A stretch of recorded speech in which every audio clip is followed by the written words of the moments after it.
It's Sierra, new ambassador for WW, Weight Watchers Reimagined. The new My WW Plus, our most holistic program ever, helps you tackle the many elements that contribute to weight loss with tools to plan meals and get you moving. Join today with a limited time offer at WW.com.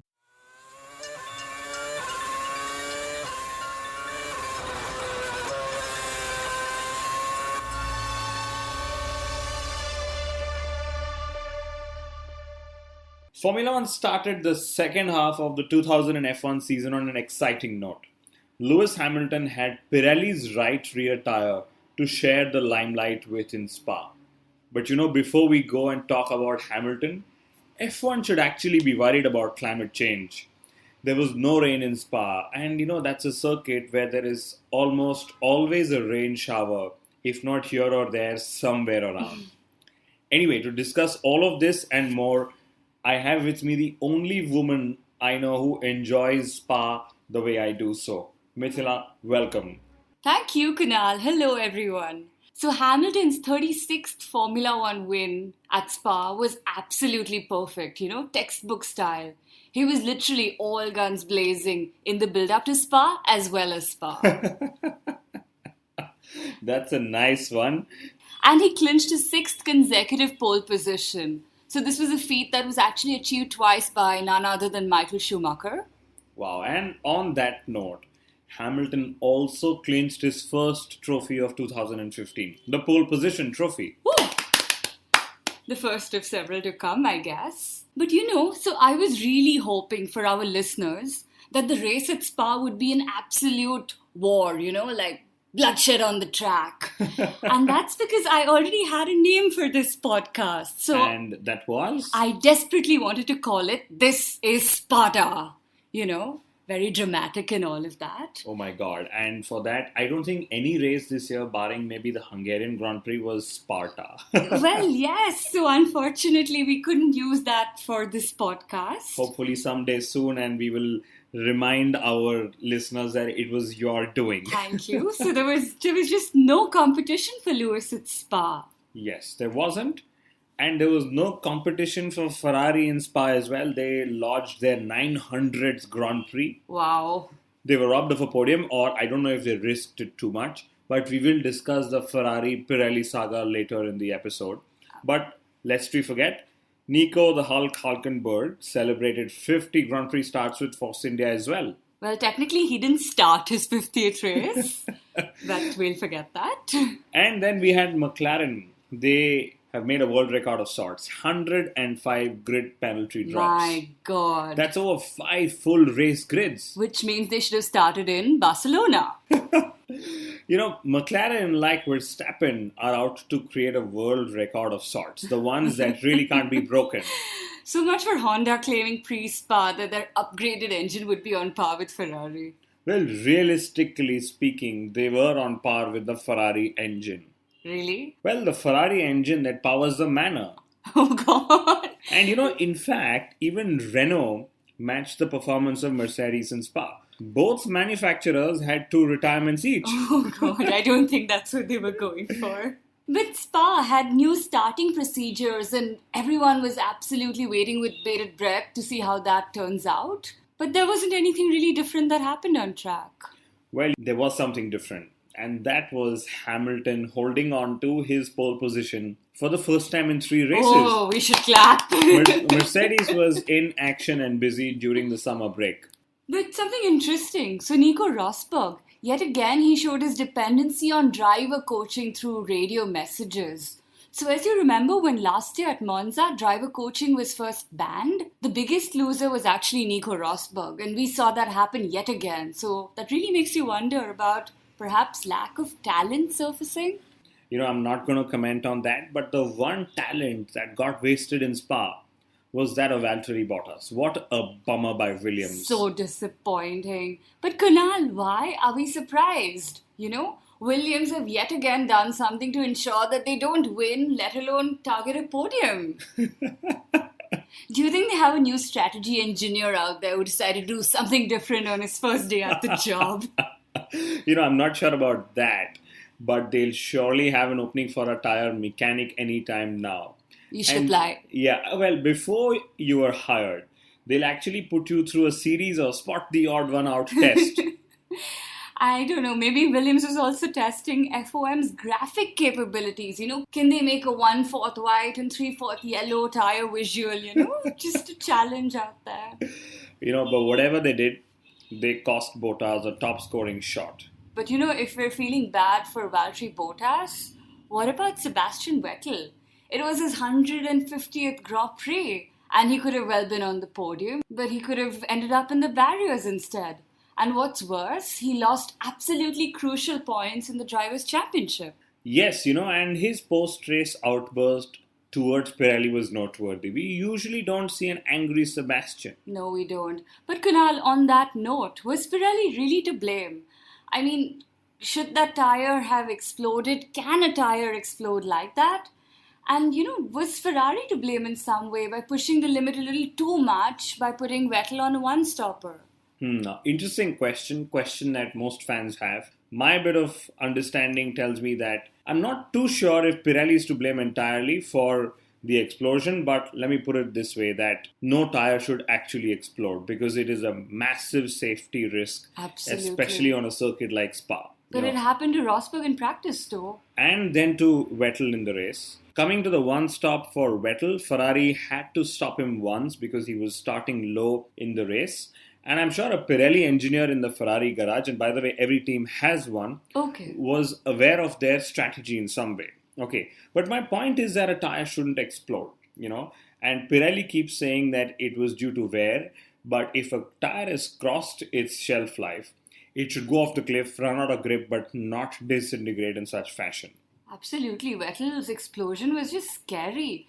And you know what's scarier? So post-race, Pirelli actually found cuts on a few other tires.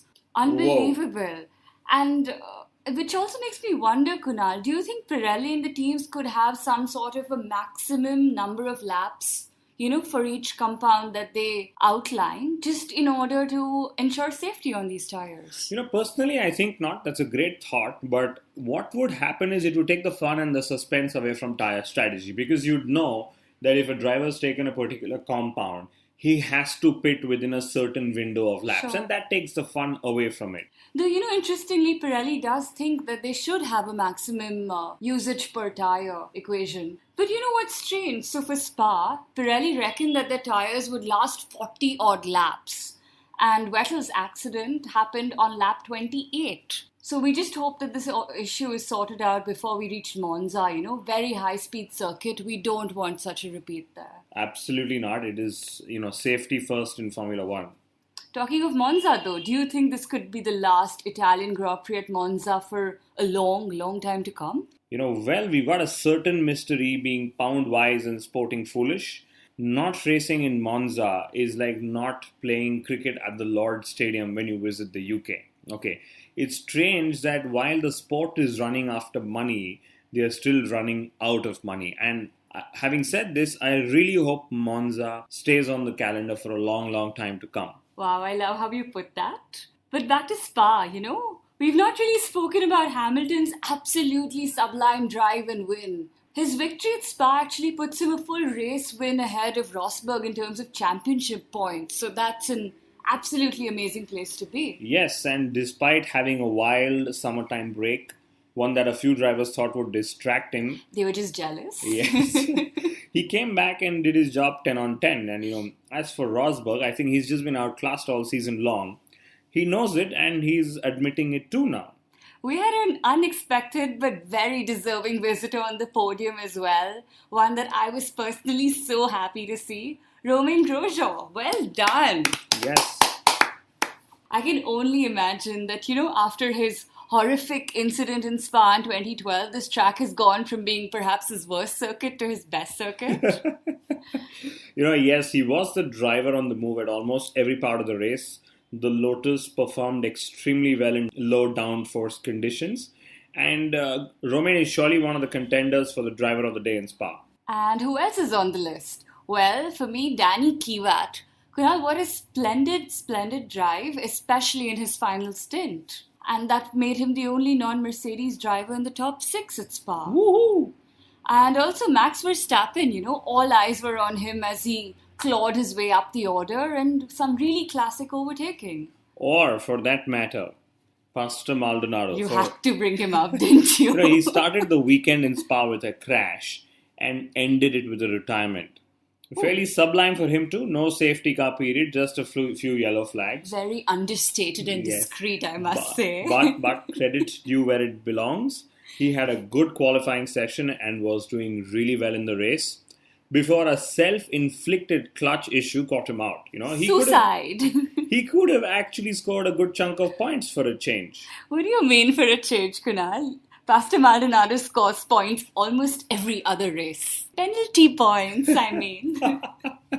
And lastly, how can we not talk about Fernando Alonso? He said, best race in Spa, I was ahead of Button, etc., etc. But the reality also is that he's driven the least number of racing laps this season amongst all drivers. Not surprised. But talking of the teams, Mercedes now have more points than the closest two rivals put together. Whoa. That's a lot of points. And meanwhile, in the midfield battle, Grosjean's podium has actually parred Lotus ahead of Force India by just 1 point. Oh my God. That's one close midfield battle I'm going to be cheering for. But I really wonder if the Lotus cars left Spa. Like Sauber, they too had a legal issue with a driver who they didn't honor a contractual commitment with. Charles Peake in this case. Do you know how he looks? Okay, we have your answer. But if I were the plaintiff, I would have just taken that Lotus car home. A black colored F1 car, a podium scoring car at that. I think it would look very nice in my living room, maybe. Well, in that case, I would have taken the 2014 Lotus F1 car home, the one with a Batman-styled nose. Yes. But for all your Batman love, let me now talk about my favorite driver on the grid, the Iceman, Kimi Raikkonen. Kunal, I am so happy I will get to see him in action for at least another year. Yay! Yes, the 2007 champion gets another lifeline. I'm happy for him and, of course, happy for you. Now, I just hope that he delivers what he, Ferrari, and every other Kimi Raikkonen fan expects him to. And along the way, he has a string of good luck for change. But now with Kimi's contract in place, I wonder what the other old men of Formula One are doing. Massa and Button are awaiting an order on theirs. Glad you brought up Felipe Massa because he is now joint fourth in the Drivers' Championship ahead of Valtteri Bottas. That is some good work.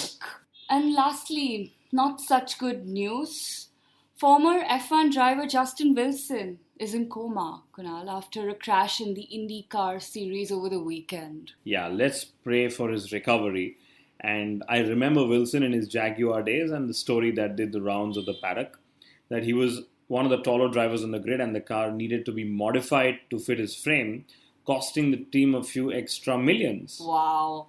I remember very clearly that he had these wicked starts right off the line, and that was when he actually partnered Max Verstappen's father, Jos. And what I do actually remember also commercially, and since you know my love for the business of Formula One, Correct. He was the one who started the whole idea of accepting public investments from investors who were interested commercially in his racing career.